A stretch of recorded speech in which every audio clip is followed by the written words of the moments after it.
Добре дојдовте во уште еден подкаст на Македонско-американската алумни асоциација.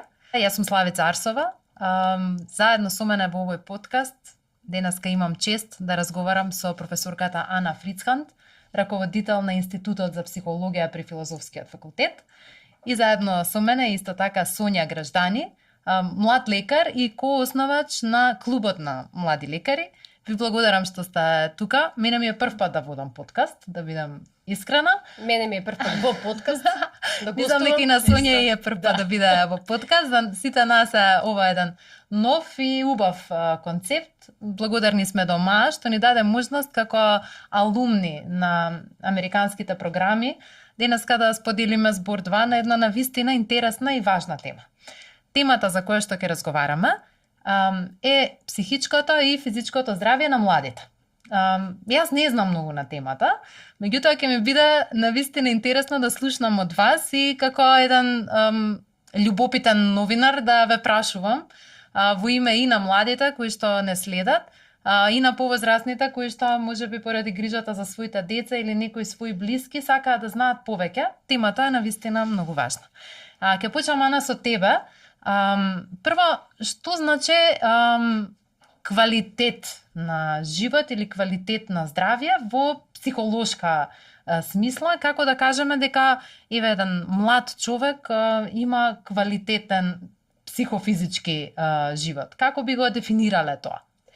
Па добро, треба да гледаме севкупно. Значи, кога генерално го дефинираме менталното здравје, секогаш велиме дека тоа не е само отсуство на болест, туку тоа е навистина да функционираме севкупно, оптимално, добро и на сознаен план, и на емоционален план, и на план на социјалните интеракции, и на физички план, да се чувствуваме добро, да се прифаќаме себе си такви какви што сме, нели, во поглед на физичкото јас и практично во секој поглед, така што прилично комплексно и доста индивидуално вака ако тргнеме за тоа кој, колку и на каков начин го дефинира и го смета својот живот за квалитетен. Во голема мера зависи од тоа какви цели си поставува, што очекува од себе, каде се гледа себе си, колку се гледа успешен во реализација на тие цели што ги поставили така. Значи прилично е сеопфатен концепт и доста на индивидуално ниво знае да има разлики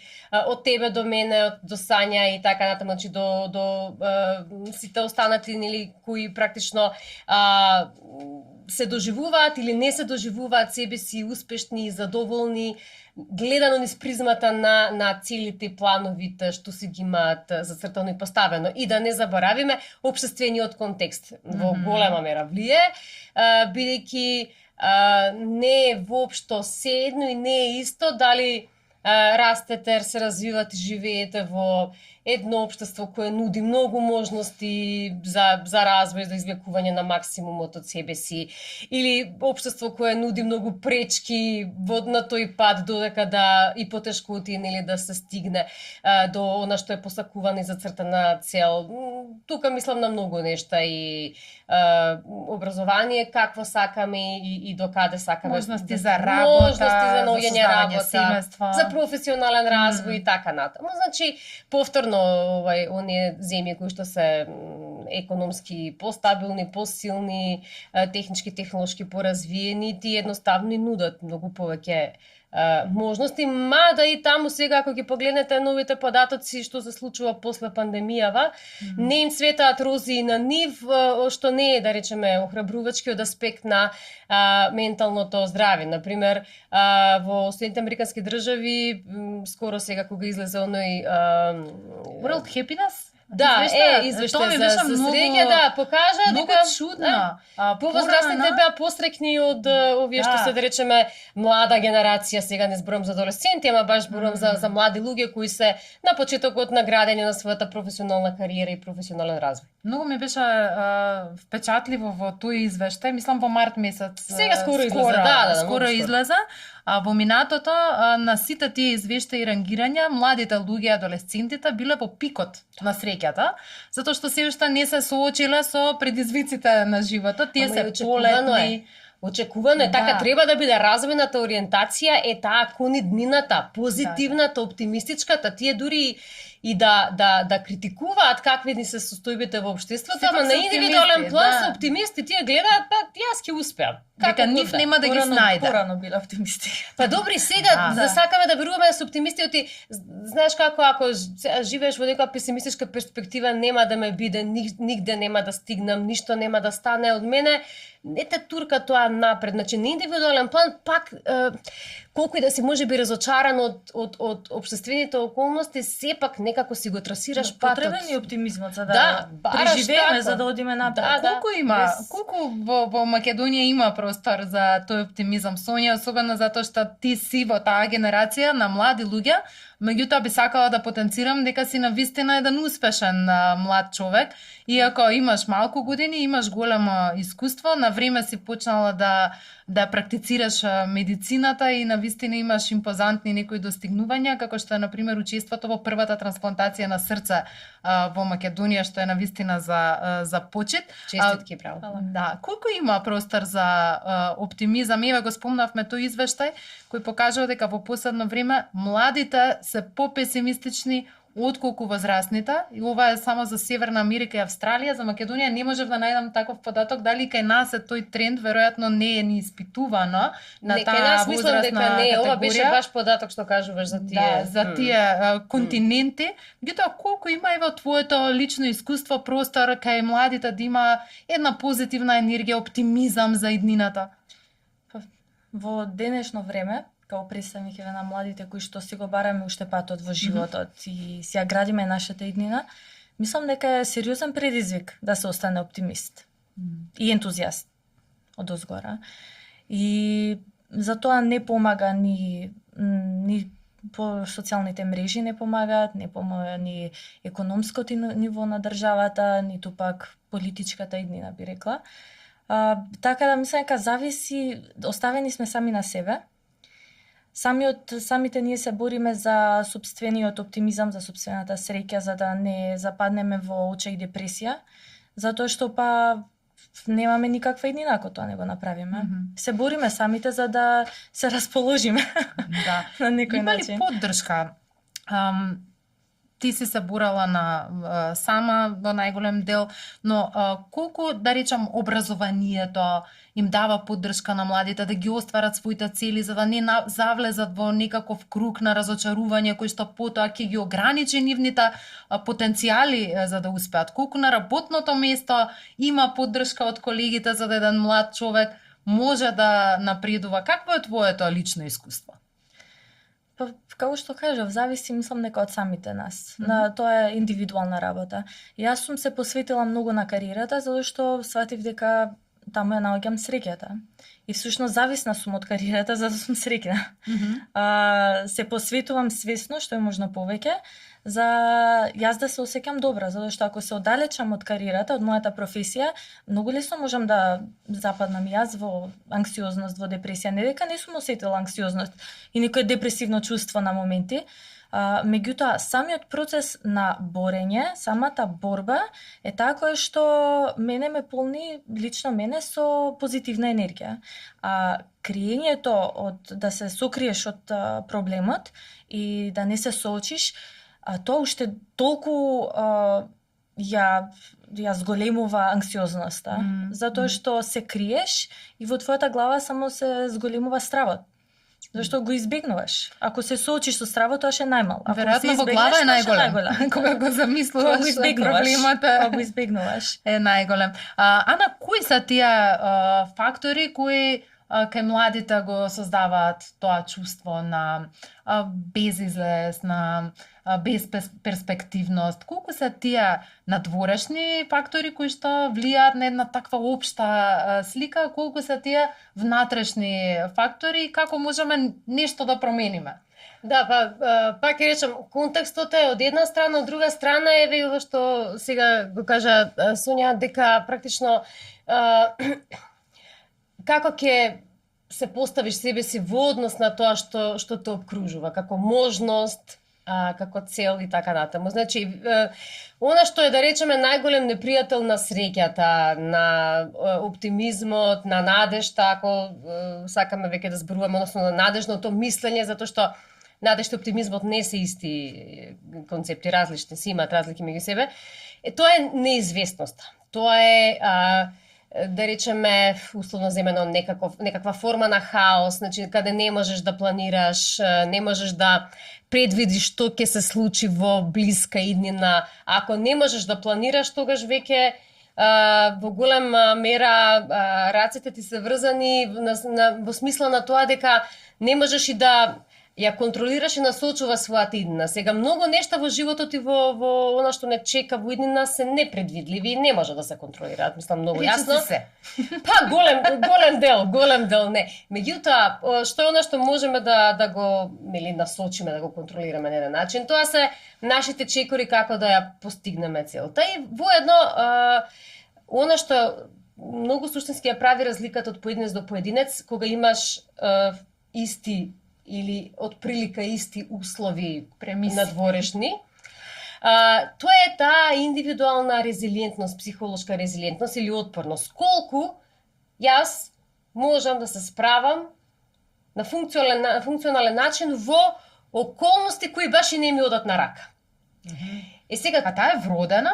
Или таа се учи? Таа се гради рано во животот, почнувајќи уште еве колку рано, квалитетот, да речеме, на тоа социоемоционално врзување помеѓу детето и родителите кои што се гради. Значи тоа треба да биде сигурен квалитет на атачмент, го нарекуваме ние, за да детето стекне доверба прво во неблиските, па потоа да може да верува и пошироко, нели, надвор од семејството. Сето тоа потоа се рефлектира во квалитетот на интерперсоналните релации во кои што влегуваме, и пријателски, и професионални, партнерски, секакви, и практично доста засега како понатаму во животот ќе ги градиме сите тие интерперсонални релации, бидејќи ние како луѓе сме социјални битија, ние сакаме и ни треба да бидеме со други луѓе. Сега тука има доста разлики. Значи има некои кои што се порезилиентни, некои што се помалку резилиентни. Тоа всушност еве го забележавме и со самата пандемија. Да. Не се справија сите подеднакво успешно или исто неуспешно со предизвиците кои таа ги голем донесе. предизвик, особено за менталното здравје. Да, има луѓе кои што едноставно интактни така излегоа, излегоа као да ништо не се случило. Значи, нашла начин, некако го канализирале сето тоа. Психички можеби биле понаоружани со по функционални одбранбени механизми, значи самите порезилиентни и прилагодливи. Прилагодливи, да.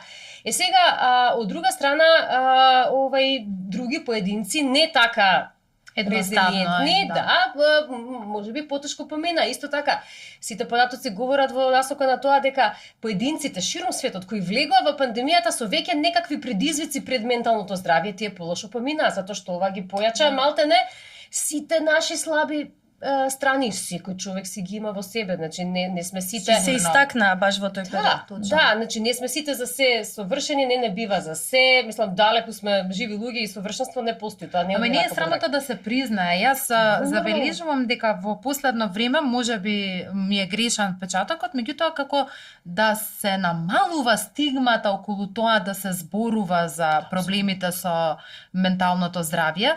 Јас се сеќавам пред десетина и повеќе години кога сум била во САД, тоа било нормална тема на разговор помеѓу младите. Тогаш сум спаѓала официјално во таа категорија на луѓе. Било нормално да се зборува помеѓу младите за тоа дали се чувствуваат добро, дали им треба некаква помош или поддршка, дали разговараат со психолог. Тоа е проблемот на социјалните мрежи што створија една лажна слика, лажна представа за идеален живот. Особено кај младите. Тие треба да бидат успешни, треба да бидат богати, треба да имаат многу среќна врска, добро, перфектно да изгледаат и одозгора на се и да се супер во нивото ментално здравје. Анксиозноста и стресот се гледаат како слаби точки и како неуспех на самата личност. Значи, доаѓа до точка да се срама да признаат и тие се срама да признаат самите пред себе првично. И тука повторно ги спомнам социјалните мрежи, тоа го потенцираат и општо технологијата, зашто мислам дека во денешно време се навикнавме да се осетиме како седани под контрола. Предвидуваме времето како ќе биде, знаеме, нигде не тргнуваме ако на Google не провериме какво е местото, дали има паркинг, каков е рейтингот. И тоа ова што ни Што ни понуди прави технологијата, мислам дека ни даде лажна представа дека ние сме уствари во контрола и мислиме дека под контрола можеме и нашите емоции да ги имаме и всушност ако некој каже дека е анксиозен, тоа е всушност негов неуспех во контролирање на своите емоции. И тој после тоа го потиснува и уште толку си ја ствара анксиозноста, затоа што анксиозност како анксиозност, професорката поубаво сигурно ќе објасне, меѓутоа е физиолошки одговор. Нормално е да го имаме, тоа не помага да се одбраниме од опасност, да се бориме за подобри услови за себе. Меѓутоа во денешно време се јавува на моменти кога не постои вистинска закана.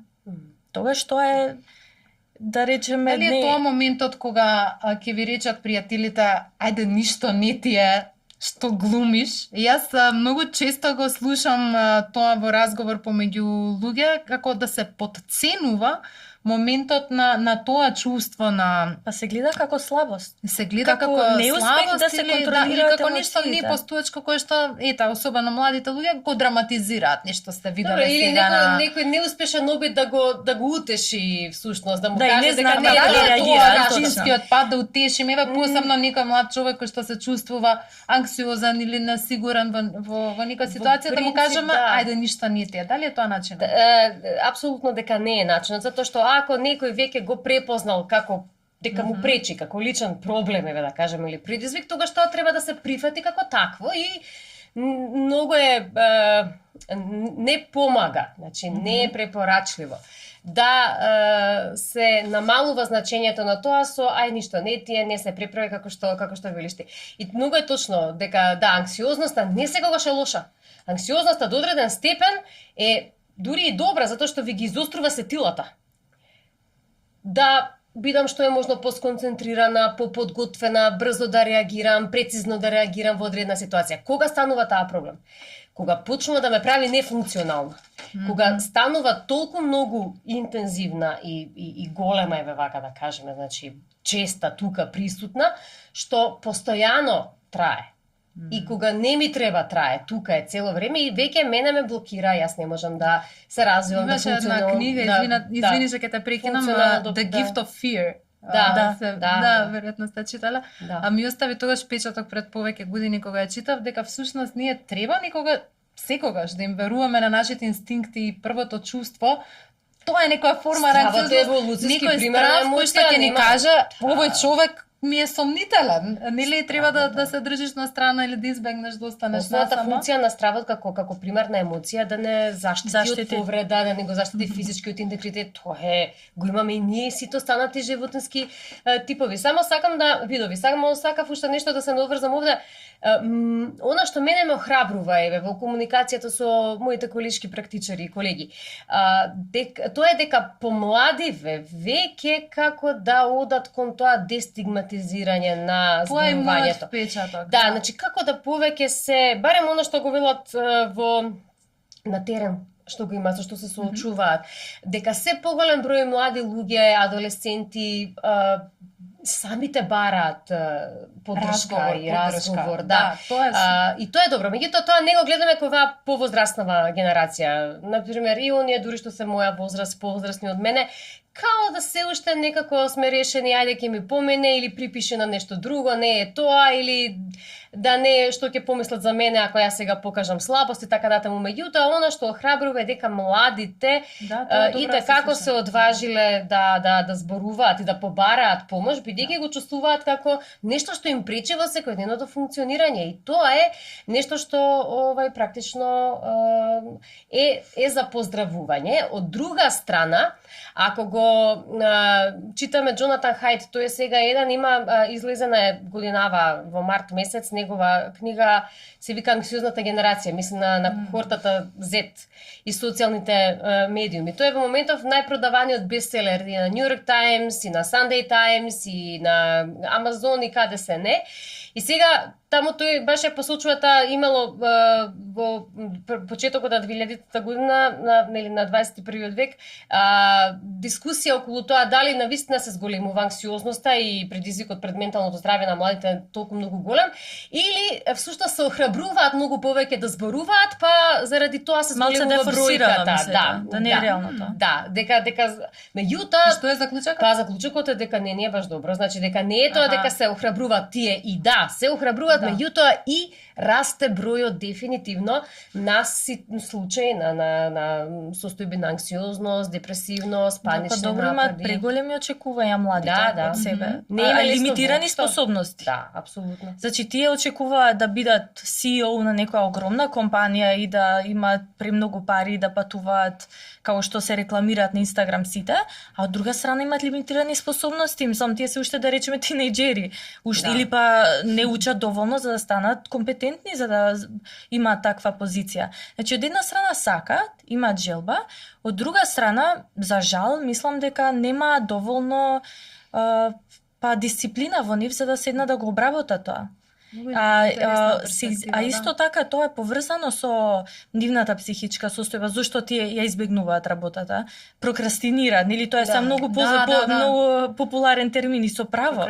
Затоа што избегнувањето на работата е со причина. Мислам дека преди тоа што сакаат да го избегнат стресот кој што ќе го имаат во тој пат, зашто тоа е борба. И факултетот е борба, и работата е борба, тоа не е лесно.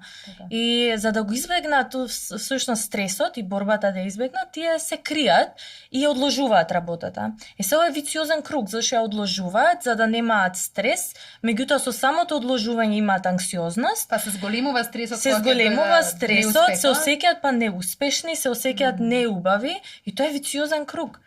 И затоа мислам дека треба некојаш да се направи нешто драматично за да се излезе од тоа. И помалку читаат, мислам помалку генерација многу книга, мислам на книга, да земе книга и да чита како што сме читале ние во наше време, ако ќе речем како кој знае колку сме возрастни, не сме нешто многу возрастни, меѓутоа навистина многу повеќе читавме и за време на, значи во сите образовни циклуси, во основно и во средно, лектирите што ние ги читавме, па и по габарит. Не оди има сега скратена верзија. Сега резимеа.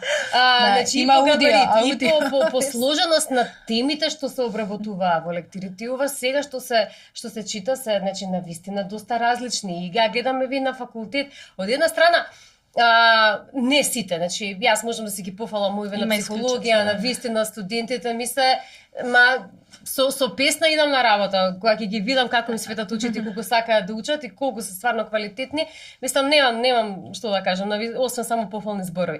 Ама генерално еве и кај нив генерацијски наназад. Професорке, ова се треба да се чита, можеме да скратиме нешто, па ќе запишат, па некој резиме ќе прочитаат, па презентација и така натаму. Викам, луѓе, јас кога го учев овој предмет и кога го полагав, секој колоквиум ни беше една книга. Значи, сега имаш, знаеш, ако можам пократко, пособрано, поражџвакано, нели да го научам, на полесен начин за пократко време, а од друга страна се е потешко за вработувањава, например, оно што го кажуваш и ти, дека бара висока плата, бара висока позиција. Преголеми очекувања, лимитирани способности. 30.000, не ти работам ја за 30.000. Ако има некоја професија која да речеме надворена, навистина многу мокно платена, мислам. Како и повеќето. Да. За 30.000 јас не ти работам, кога ќе ми текна јас помлад асистент. Тоа некоја символична сума беше, мислам, ама тебе ти е чест, например, да си на факултет. Битно е дека си ти на факултет, си влегол да се развиваш таму. Сите други фази, стадиуми, не сме прашувале за плата. Битно е дека ти тече стаж. Ама колку било тоа добра, сега малку можеби надвор од тима, меѓутоа пак е во контекст нели на менталното и здравето генерално на младите. Можеби некогаш кога ги даваме нашите примери, јас сум почнала да работам без пари, вие сте почнале да работите од чест.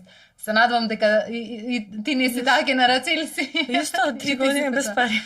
Колку е тоа па добро, и колку треба да го наметнеме на следната генерација и на следната генерација, можеби е добро да речам тоа што сме морале да го поминеме на некој начин, на некој пат, да не го применуваме кон следните генерации. Се согласувам. И да, не знам, Тоа да е пожртвување. почитуваме малку повеќе. Тоа е пожртвување. Не дека е добро да работиш за без пари. Не е добро, апсолутно. Меѓутоа е добро да направиш некаква жртва за самиот да себе. вложиш од себе. Да вложиш, зашто за да постигнеш нешто мора да се пожртвуваш.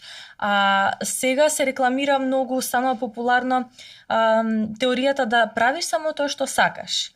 Мислам, окей, ти можеш да го работиш тоа што сакаш, меѓутоа за да стигнеш до таму треба да направиш многу други работи што не ги сакаш. Мора да учиш предмети кои што не ги сакаш, мора да полагаш испити кои што не ги сакаш, мора да работиш нешто друго што не го сакаш, за да стигнеш таму кај што ти сакаш да бидеш. Сега тоа не го разбираат повеќето, да мислам нека од новите генерации, и сака директно да го работат тоа што сакаат и да го учат тоа што сакаат. И од Ама да не висока функционира плата. така. Значи, тоа не беше поентата. Да. Не дека сега Тоа е dream life. Да, па, добро. Значи, не велам јас дека треба да се работи за без пари, ама негогаш е добро да волонтираш, негогаш е баш добро да го направиш ете пробоно онака. Мислам затоа што ти е кеј, затоа што имаш време, имаш желба, сакаш да го направиш или едноставно тоа е очекувањата, целта која ти е, па не можеш преку ноќ да станеш веднаш директор. Мислам, има некој развоен пат. Не можеш веднаш да дојдеш преку ноќ, веднаш да имаш многу висока плата. Оти тоа има развоен пат некаква, значи тоа е тој професионален развој. Патот кон зрелоста, кон станувањето поискусен професионалец, позрел во размислувањата. Да, ама за ова виновни се доста социјалните мрежи. Многу Многу лажна представа ни има дадено за животот. Кога зборуваме за социјалните мрежи, или како вела, таму нема целулит, нема нема, ништо, таму е се совршено. Колку според тебе, Ана Сонја, го сподели незиното мислење, колку според тебе тоа е можеби најголемата разлика помеѓу времето кога ние сме биле млади деца и сега овие генерации кои по 6-7 часа ако отворите во ние статистики на телефоните и по толку време поминуваат, меѓутоа не на Google, не на истражување, не на читање книги онлайн или било која друга полезна активност, туку буквално на социјални мрежи. Колку тоа ги прави несигурни и колку тоа прави проблем. Види, неспоредливо е нашето време со ова време затоа што зборуваме за различни кохорти. Во смисла, и генерацијата Z, онаа која што ти ја спомна во книгата дека се нарекува анксиозната генерација. И уште повеќе оваа нова кохорта алфите кои уште не е завршена нивната кохорта, значи горната граница е до 25-та ќе се раѓаат алфи, па после да некоја друга кохорта. Значи од 2012 до 25-та ти е кохортата или генерацијата алфа. Значи, тие се ги нарекуваат и Z и Алфа се дигитални номади. Сега Z-овие што се по-малечки од тие, Z има и од 90-тите години што се родени. Меѓутоа, дигитални номади, значи алфите се раѓаат со телефон во рака, значи ако ја погледнеме родителите ги снимаат и на Американската педиатрска асоциација би вели телефон пред втора година да не само телефон, ни таблет, ни било каков медиум, скринтајм. Па мислам дека и нашите педиатри го препорачуваат. Апсолутно. И за развојот на говор, и за сите социјални вештини, дека тоа и сега не можеш да ги споредуваш, значи јас во преучилишна возраст времето сум го трошила на слободна игра. Тоа што сега веќе многу изостанува, не сакам да кажам дека го нема, игра децата надвор, не е дека не игра, меѓутоа во многу помал време, во пократка временска рамка од она што ние сме го правеле. Јас кога растев немаше мобилни телефони. Сега растат со мобилен телефон нас не во тера рака. да се вратиме од улица. Ние сега ги тераме да излезат на улица, така значи е. остави телефонот и Значи, излези да не те видам во соба. И тоа дефинитивно го структурира и развојот на мозокот го насочува и развојот на тие интерперсонални релации. Да, меѓутоа и индивидуализмот во последно време ја потенцира анксиозноста.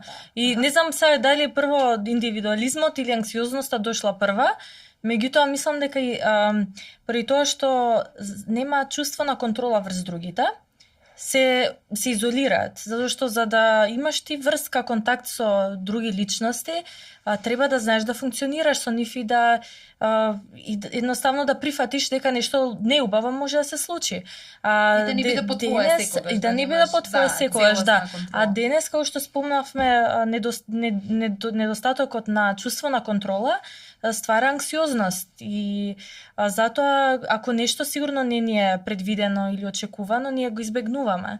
И затоа се поиндивидуалисти во странство, предпоставам барем јас кога бев во Америка, тоа нешто такво нешто осетив и приметив, затоа што сака да се во комфортна зона, знаат што да очекуваат од самите себе, можат самите да се контролираат, а да се во врска со другари, љубовна врска и слично, го избегнуваат, затоа што може да се разочарат, може да се повредат, не може да ги контролираат и полесно им е да стават граница.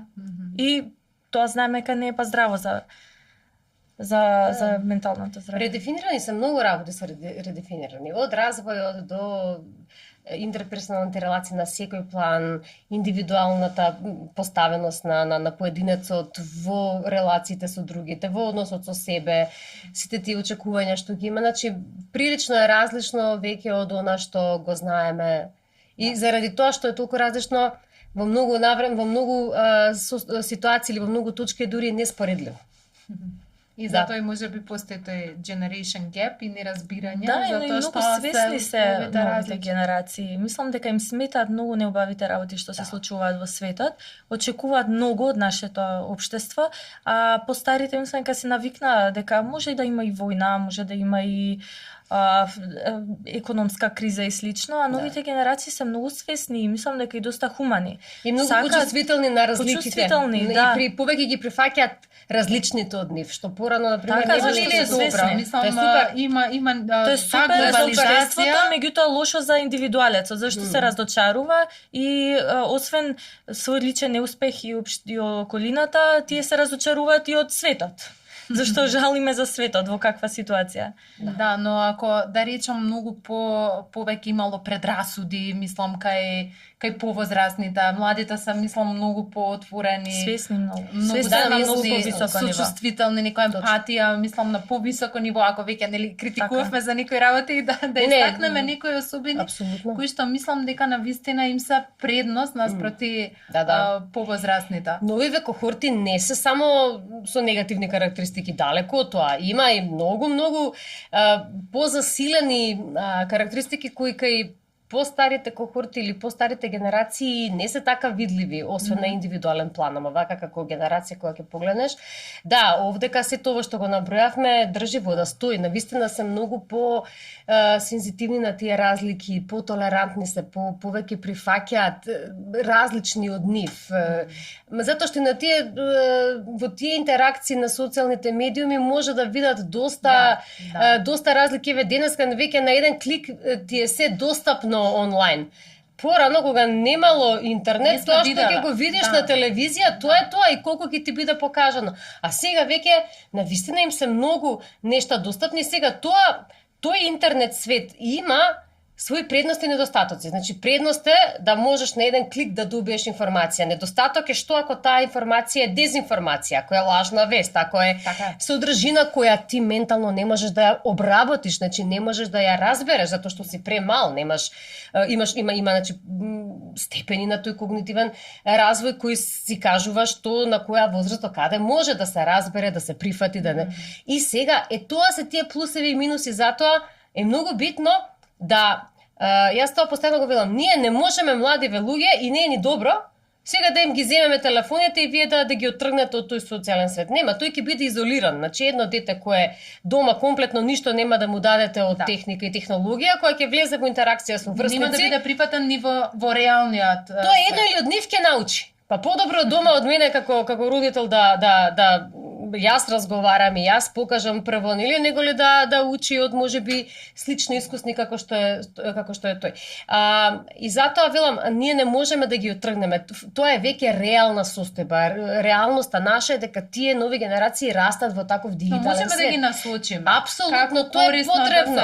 Да се користат, како да се мотивираат, а не да се разочаруваат и на правилен начин да се помогнат да спекна менталното здравје. Добро, колку би сакала сега вака во финалниот дел од разговорот, колку одредени состојби, анксиозност или други некои покарактеристични што се случуваат кај младите, може да имаат и физички манифестации и колку, например, нешто можеме да направиме, зборуваше Ана за тој имунитет, еве јас понародски да го кажам, резилиентноста во менталното здравје, колку можеме со спорт, со нешто да ја зајакнеме, колку можеме да направиме линк помеѓу физичкото и менталното здравје, Сонја. Да, помислам дека дефинитивно се огледуваат тие последици на здравјето, затоа што адреналинот и кортизолот кои што се лачат за време на анксиозност и стрес имаат негативен импакт и на имуниот систем. И мислам дека физичкиот аспект, поточно, значи спортувањето повеќе би помогнало да се излезе од дома, да се отргне од социјалните мрежи и да се работи со дисциплина, зашто тренингот те учи на дисциплина и кога ќе ја научиш таа дисциплина, ќе ја примениш и во многу други области од твојот живот. И пред се кога се осеќаш физички добро, се осеќаш и психички.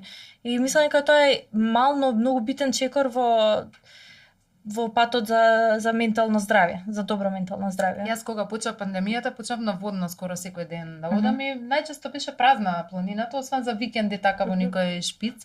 Сега веќе е како на излегување во диско, на корза. Мислам дека тој период на таква изолација ги поттикна луѓето малку повеќе да се свртат и кон природата и кон спортот и да си дадат некоја причина да излезат од дома. Какво е твоето мислење, Ана, за ова? Колку помага спортувањето не само за физичкото, туку и за менталното здравје и тие кај се во младите? спрега. Значи физичкото и психичкото здравје одат заедно. Значи ако едното не е добро или е нарушено, страда и ова друго, и обратно, мислам тие. И затоа цело време тоа го зборуваат психолозите и практичарите и теоретичарите и лекарите апсолутно дека треба да се води еден здрав животен стил. Значи здрави хигиенски навики, здрави навики на исхрана, физички да сме активни, затоа што тој седентарен стил па може да доведе до појава на хипокинетска болест која порано ја немало, ја има сега денес почесто затоа што таков не е стилот цело време, седиш и помалку си активен. Виталноста на мозокот ја одржува подолго време здравиот физички стил, значи дишењето на чист воздух, движењето во природа, мирисање на трева, на цвеќиња, на тој убав воздух, чист самото планински. пешачење дело. Пешачењето. Само пешачење. Еве, покомпетентен од мене, значи пешачењето апсолутно. Така што да, значи спортот апсолутно и индивидуалниот и групниот спорт. Не само што го поттикнува здравиот животен стил, не само што ги вади од дома да не бидат со електрониката во раце долго време, туку ги учи на многу битни животни вештини и вредности, споделување, соработка, помагање, ако зборуваме за групните спортови, одговорност за себе и за тој што ти е дел од тимот, значи дека не си сам, дека од твоите постапки, одлуки зависи успехот на цел тим. Значи тоа е функционирањето во една група, значи ја подигнува зрелоста. Да не зборуваме колку е важно за еве сега скоро читав кај нас мислам дека беше направено и тоа од тоа рилуц мислам дека лекари во училишта влегле, не ме држи сега за збор во кои училишта, ама малте не секој едно дете, ако не секој прво, секој второ, значи многу голем број од децата имале искривување на кличма, на кичма. Значи повторно тоа седење цело време подгрбавено и нели со таблетите и со телефоните во рака. Значи апсолутно е важно во секоја возрастна доба, во секој период од животот, физичката активност. Не само кај младите, и кај повозрастната популација. Движењето е нешто што е движењето во природа, значи да бидеме физички активни. Цвеќиња да садиме, градината да ја одржуваме. Феноменално добро влијаат на одржување на менталното здравје. Одлични идеи и мотивација, мислам, и за помлади и за повозрастни. Сакам, бидејќи тука сме како алумни на програмите, би сакала да го споделите вашето искуство, што научивте вие, на која програма бевте во САД и колку тоа денес можете да го применувате во работата која што ја работите и еве и во овој дел за кој што зборуваме денес овде, кои се научените лекции, Сонја? Јас бев преку Фулбрайт во Бостон, учев за срцева слабост и мислам дека тоа ми беше многу потребно затоа што работам на кардиохирургија и имаме пациенти со срцева слабост. И тоа сериозно многу ме помогна, ми добив многу голямо знаење и искуство таму. А од другиот аспект, мислам дека почнав многу повеќе да си ја ценам својата држава. Не дека таму беше лошо, меѓутоа имаме навистина убави аспекти во нашата држава која што ја гледаме како не многу успешна и место за младите да успеат. Меѓутоа тука таму ми фалеше дружба и мислам дека тоа е многу познато за тој свет. Многу се изолирани, можеби има дружба, меѓутоа тоа не е толку длабока како што е тука. Да, ние не треба да се изгубиме дружбата, за тоа изборувавме до сега. Тоа е критично, мислам тоа е сериозно многу битно за менталното здравје. И не само дружбата како дружба, туку и грижата за другите луѓе околу тебе. Зашто кога се дружиш, почнуваш и да им ги слушаш проблемите, да се инволвираш во нивниот живот и да придонесеш нешто за нив. А не да се изолираш кога гледаш дека работите стануваат преблиски, пресериозни и за да се поштедиш од драмата на другите луѓе, да се изолираш. Зашто мислам дека не треба да се поштедиш, ние сме социјални суштества, треба да се инволвираме во нашите животи. Одлична порака, Сонја.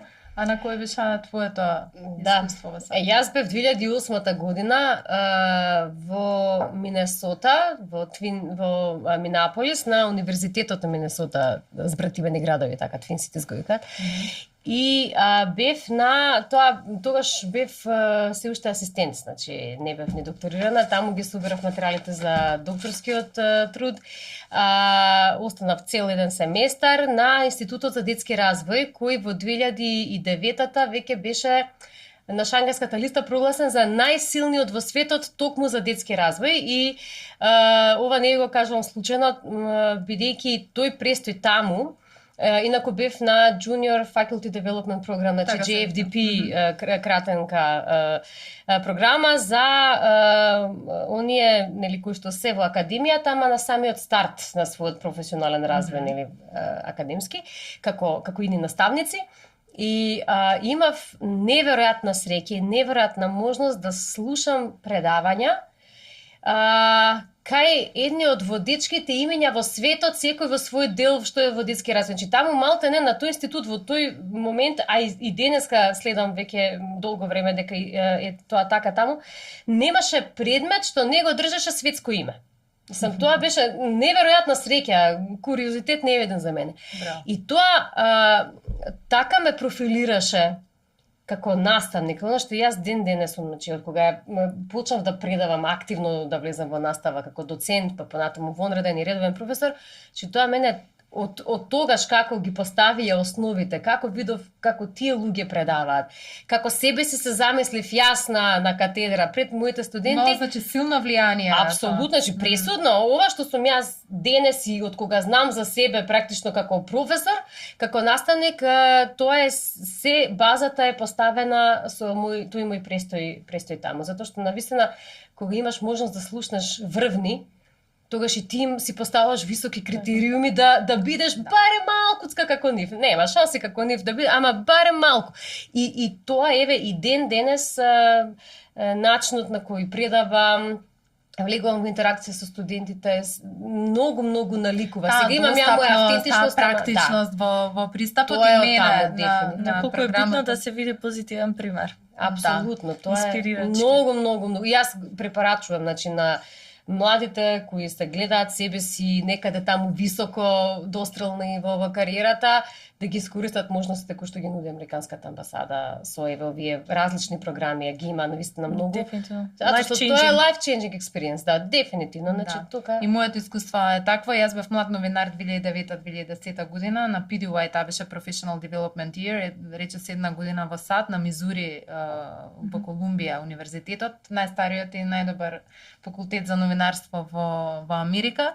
И за мене беше life changing од аспект на тоа дека како што зборувавме, нели младите со што се соочуваат и јас сум имала дилеми за тоа дали ова вистинската професија за мене, дали можеби би можела нешто друго да пробам, да истражам, меѓутоа беше пресудно за да се одлучам за новинарството, да останам во оваа професија, затоа што е навистина прекрасна.